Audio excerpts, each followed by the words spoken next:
Bitcoin halving या bitcoin halving एक ऐसा इवेंट है जहां पर माइनर्स का कमीशन घट के आधा हो जाता है और बिटकॉइन का सप्लाई भी घट के आधा हो जाता है।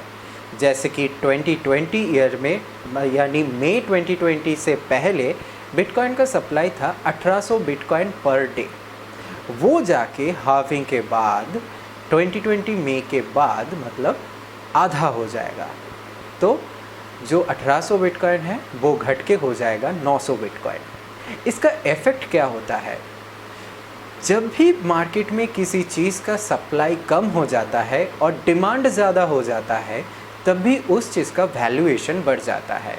और बिटकॉइन की जो मॉनेटरी पॉलिसी है उनमें से ये भी एक यूनिक पॉइंट है जहाँ पर बिटकॉइन का प्राइस उसे हमेशा पंप करता रहा है। जब भी हार्विंग इवेंट होता है तब माइनर्स का कमीशन जैसे ही घटता है तो वो भी चाहते हैं कि वो जो बिटकॉइंस माइन कर रहे हैं वो ज़्यादा से ज़्यादा प्राइस में बिके और उन लोगों का प्रॉफिट होता है। और जो बिटकॉइन का सप्लाई है वो भी घट के आधा हो रहा है। मतलब मार्केट में एक क्रंच तैयार होता है कि बिटकॉइन जितना पहले चाहिए था उससे आधा बिटकॉइन आ रहा है मार्केट में, तो ऑटोमेटिकली डिमांड बढ़ने लगेगा और सप्लाई कम हो जाएगा और जो माइनर्स का कमीशन है वो भी कम हो जाएगा, तो बिटकॉइन का प्राइस ऑटोमेटिकली बढ़ जाएगा। यहाँ पे एक और पॉइंट आता है, वो है डिफ़िकल्टी। जब भी ऐसा सिचुएशन होता है कि माइनर्स प्रॉफिटेबल नहीं रहता है, माइनर्स का प्रॉफिट कम हो रहा है, उस टाइम बहुत सारे माइनर्स एग्ज़िट कर जाते, माइनिंग फार्म्स जो रहते हैं वो बंद कर देते हैं।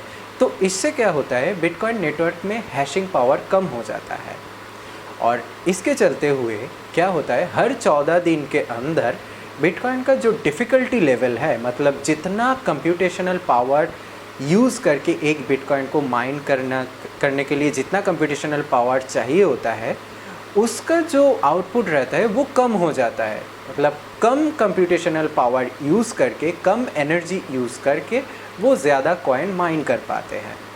तो जब भी ऐसा सिचुएशन होता है कि कमीशन कम हो गया या किसी सर्कमस्टेंसेस के कारण से कहीं इलेक्ट्रिसिटी बिल बढ़ गया या कुछ ऐसा हुआ कि कुछ माइनिंग फार्म्स बंद करना पड़ा, तो ऑटोमेटिकली बिटकॉइन की सप्लाई कम हो जाएगी। लेकिन उस टाइम ताकि जितना सप्लाई रोज़ आना चाहिए उतना सप्लाई आए, इसके लिए क्या होता है, डिफ़िकल्टी लेवल कम हो जाता है। तो इसमें क्या फ़ायदा होता है, माइनर्स का फ़ायदा ये होता है कि वो कम एनर्जी या कम कंप्यूटेशनल पावर यूज़ करके वो ज़्यादा बिटकॉइन माइन कर पाते हैं, लेकिन उतना ही बिटकॉइन माइन कर पाएंगे जितना बिटकॉइन उस सेगमेंट में माइन हो सकता है।